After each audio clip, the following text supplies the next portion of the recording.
So Miss Angel had to endure the horrors of being bored while I replaced a battery in one of my trucks. It's just so awful when puppies have to do that. So she's demanding that we go out and do something fun. And so we're going to go check out a site and hit up a road that I'm anticipating won't be accessible here in a couple years because the modern infrastructure, as far as I know, it's still accessible now, but they just built a hardware store next to it, and eventually it's going to get close enough to where it's going to be completely cut off. So thought it would be cool, a good idea to check it out today, and maybe she can let go of some of that trauma, have to, sit bored in a showroom where sales floor where they're selling nothing but batteries, because dogs can give a crap less about batteries. But if you like to join us, you're more than welcome to come in.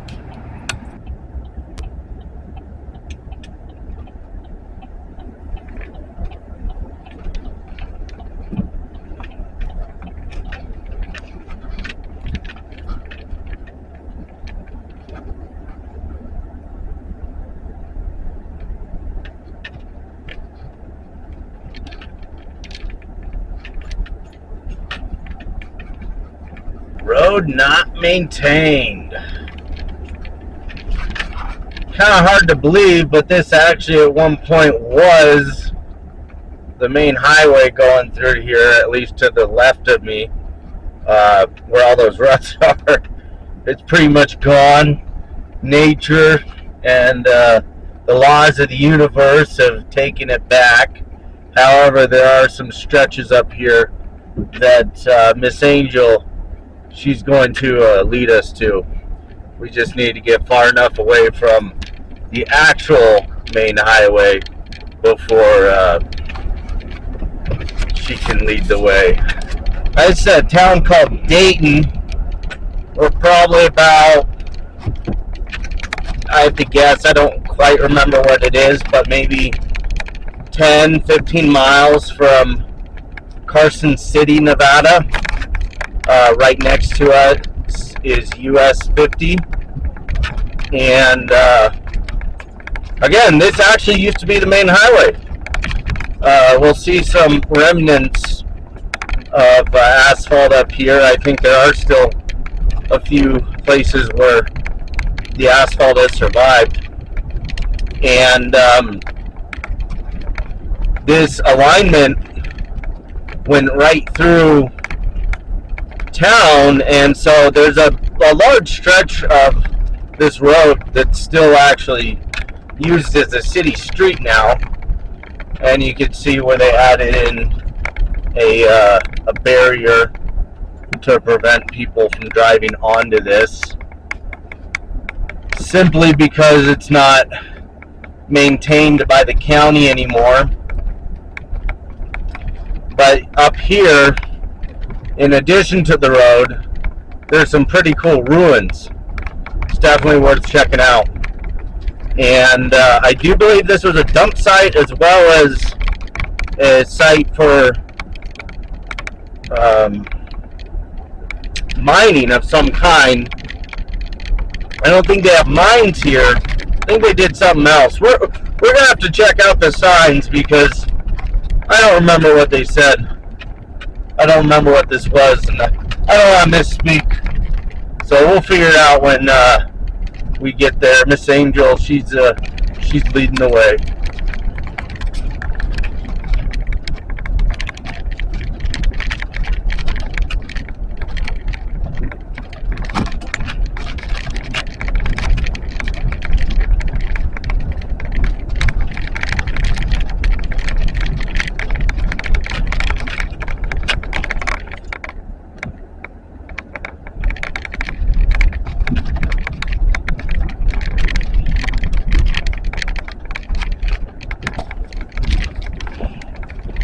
All right, so right there is US 50. There's a Dayton State Park on the other side. This may be part of it. I don't know. I know that tunnel right there, that's actually for walking through to get to the state park. So it's not just a drain tunnel. I do believe there's a walking path in there. Now Dayton's really expanding off into that area. Warehouses, buildings, and stuff like that are popping up like crazy. But this is the main, well, used to be the main highway going through here. And you can see that cutting out the, what was kind of a mound. That's a lot of work. You don't do that just for a little trail. That is a major construction undertaking. And where they finally cut it off is not too far, because you can see some houses off in the distance there. And looks like this is the only stretch of asphalt really remaining. Nature's really taking it back. They said it's ours, so we're taking it back.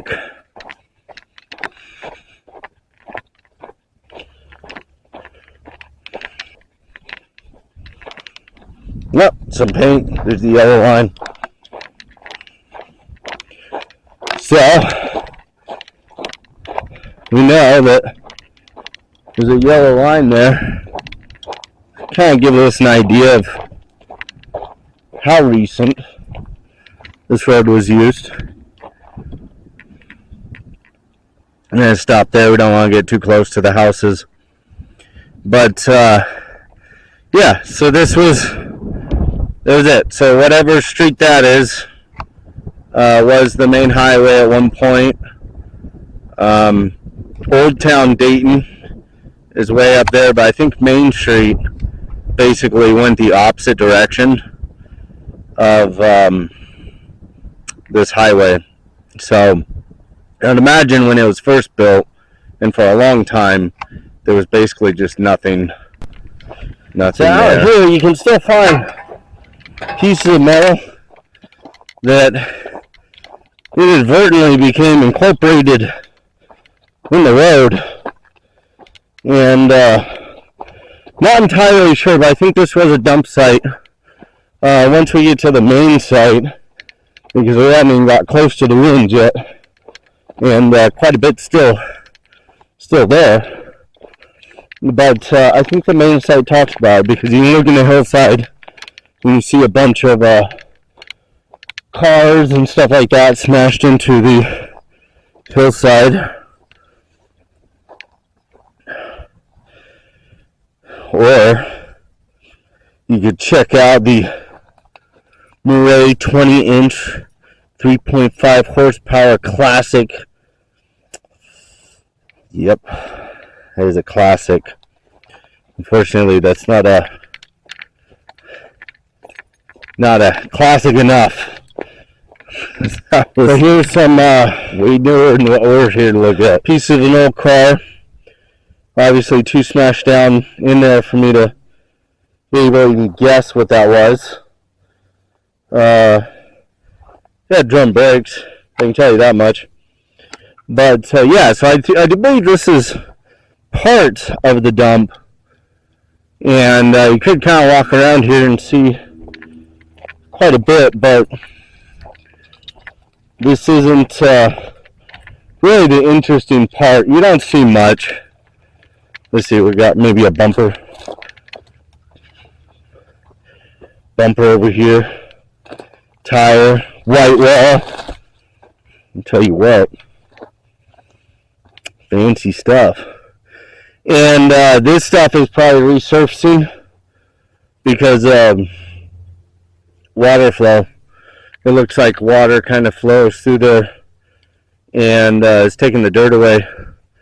This stuff was probably all buried at one point, and it really does look like only the metal is surviving, but it's rusting pretty good, so probably for not too much longer. It's Funny because it's really hard to guess what some of this stuff is, with the exception of the mattresses. Those are pretty obvious. But something like that, I don't know. If I were to guess, I'd say it was a fender of something. So, this is the dump. This is a different view of it. Bunch of vehicles down there. There's a little chrome piece. Reminds me of the movie Christine. If you haven't seen it, you should check it out. But there's some doors, some truck doors that look like you can still kind of make them out.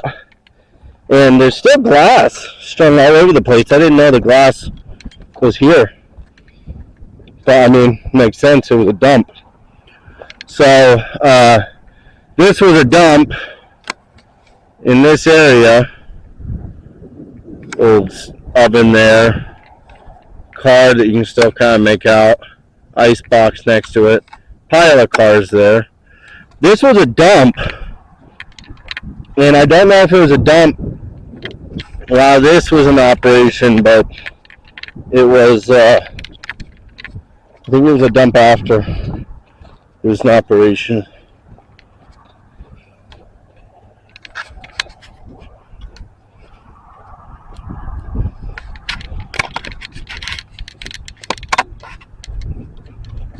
So let's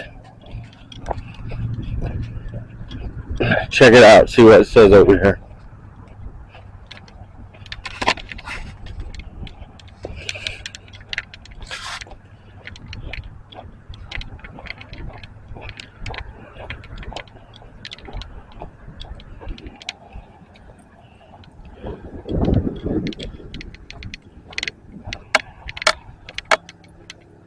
Angel thinks something's interesting in there. Rock Point Mill. Final days. So it was a mill. That's what it was.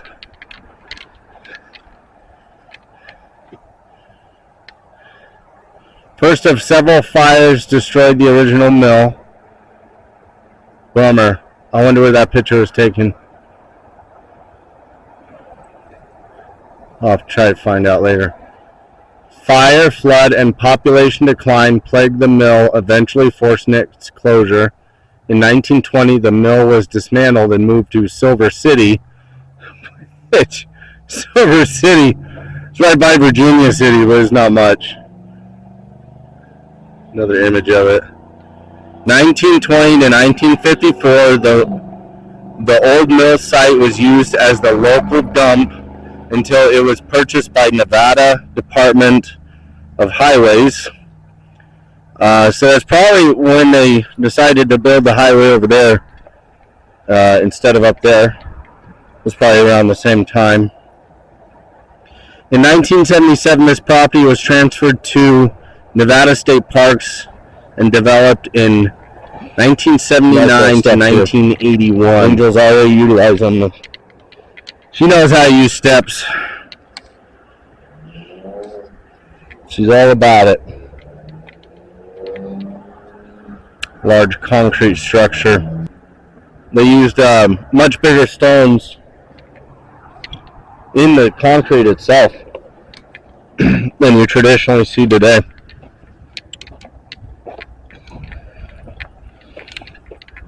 I would imagine that would be a downside.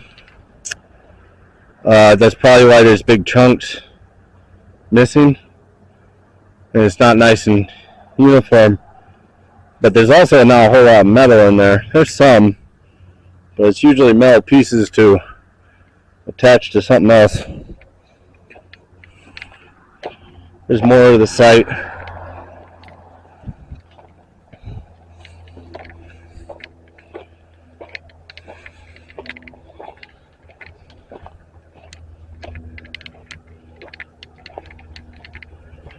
Well, this stone construction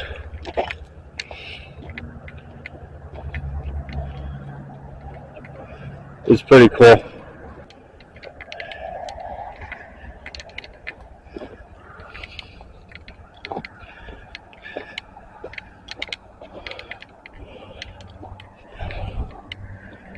So this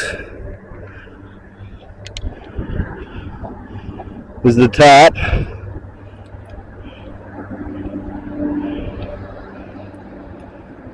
I have to find out pictures of it. I don't know what this was.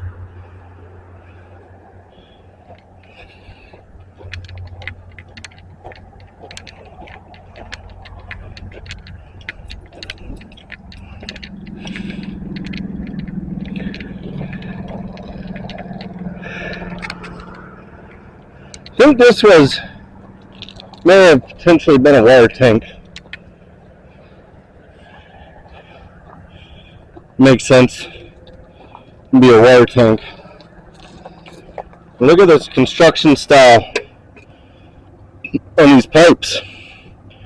They literally use metal, rounded it themselves, and use rivets.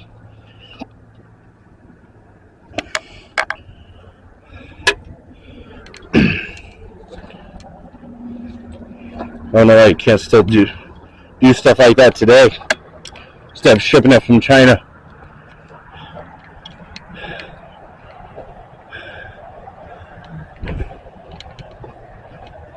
A spout.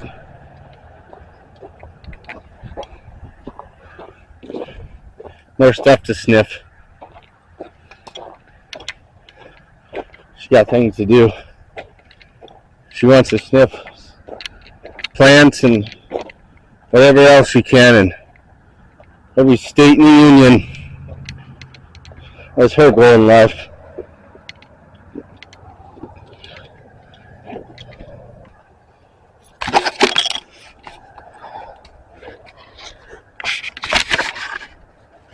That is pretty cool.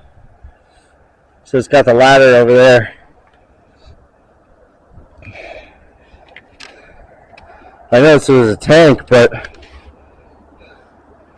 man, it'd be kind of cool to build a little shack like this. It's a pretty big shack. So looks like that was the drain. That was that pipe I was out there looking at. And if you twisted that, it would lift up the plunger there.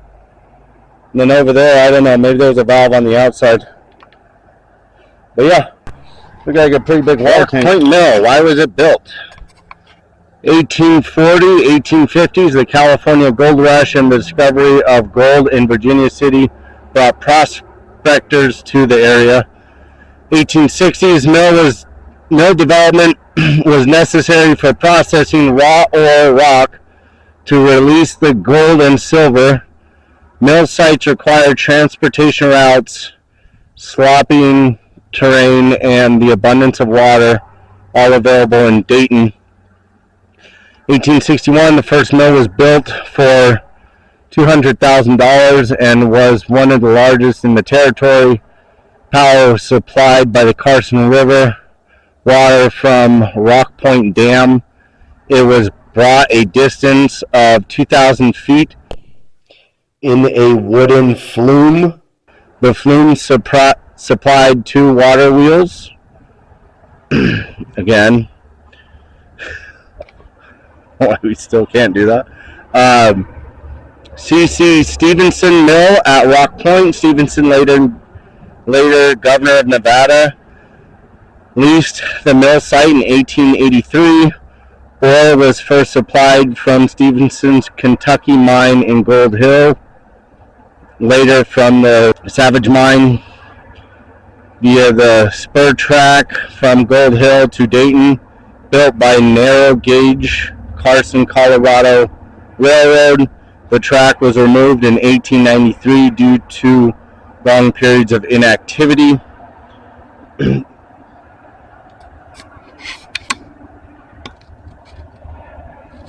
1898, Nevada reduction works at Rock Point. Herman Davis of Dayton bought the Silverstone mine in 1898 in conjunction with a cyanide plant. Davis worked nearly all the trailings in the vicinity. In 1900, the mill worked the ore from the new mines in Tonopah. There's a picture of it. There's a map. That might be right there. I'm not sure. With 8 batteries of 5 stamps each, the mill had a capacity to crush 40 tons of ore per day. In 1864, an additional 16 stamps were added at a cost of $93,000. Now, right here, it mentions the Carson, Colorado Railroad. That was a railroad that went from Mound House, Nevada to Lone Pine, California. And if I remember correctly, it was dismantled in 1960.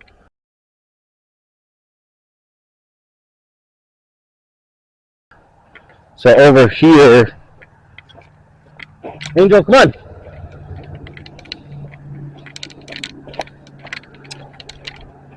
Looks like where the tracks may have sat.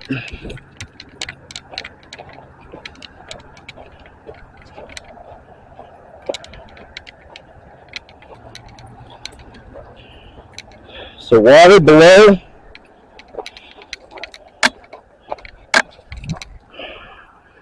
Probably went through here.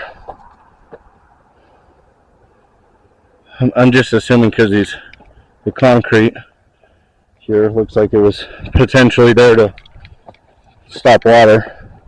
But above, this looks like it's perfect for a narrow gauge railroad. And today, it's good for poking your eye out. So be careful if you ever come here. Anyway, we're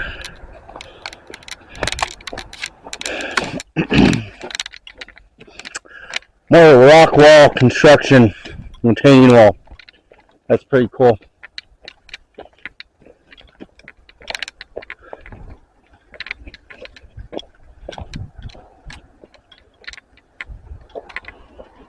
There's a little picnic area down there too.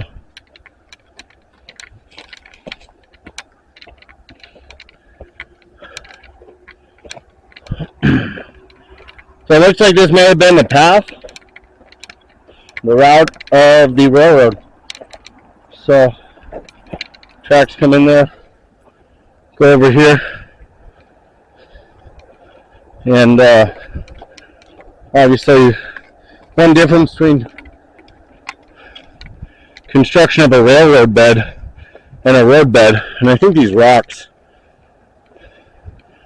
took it back over,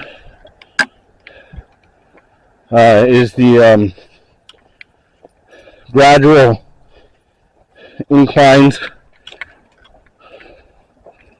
because you don't want something that long to just shoot off. But it looks like that's where the railroad would have come, or maybe it just came up here and stopped and it just went out that way, because it doesn't really look like, unless the rock really, the hill really caved out, doesn't look like there's much on the other side that would indicate there was a bed there. But right here, it looks like it for sure. Site is it has these little, like a railroad bed cutouts. I don't think it's natural. I think it was cut out, and I don't know what its purpose would be, other than allowing future generations to put, like, you know, whatever star that is. This is really cool. I'm misspeaking. So they cut this out, and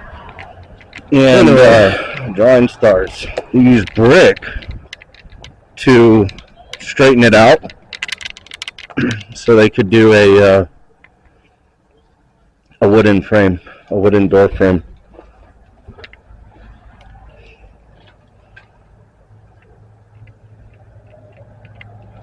I was noticing that the stone may be charred.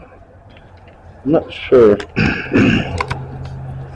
Rock Point Mill, 1861 to 1882 fire, 8 5-stamp batteries driven by 13 and 16 water wheels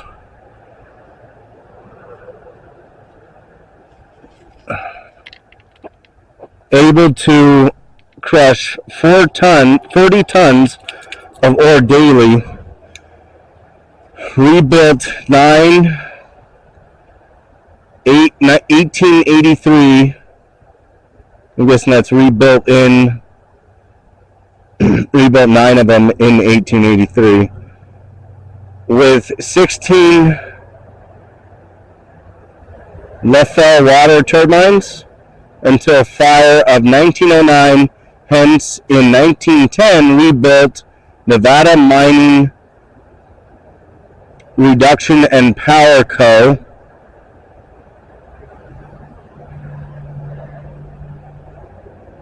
with new aerial tramway carrying Gold Hill ore. Sorry for the pauses. Some of these words I was having a hard time make out. They're just old.